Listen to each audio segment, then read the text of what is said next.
костер, чтоб где-нибудь в лесу, ночуя, путник палит, и тот повысушит росу, траву вокруг обвялит. Пожар начнет с одной беды, но только в силу уступит. Он через улицу, сады, соседние погубит. А этот жар, он землю сжег, броню стальную плавил. Он с ветром несся на восток, сжигая мох на крышах, и сизой пылью вдоль дорог лежал на травах рыжих. И от столба, и до столба, страду опережая, он на корню губил хлеба, большого урожая. И кто в тот год с войсками шел, тому забыть едва ли тоску и муку наших сел, что по пути лежали.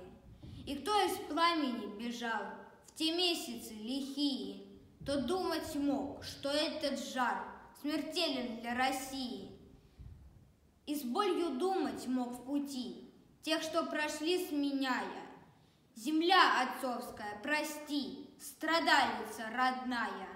Огонь врага, огнем поправ, идет страна родная. Ее святой, великий труд, ее немые муки прославят и превознесут благоговейно внуки.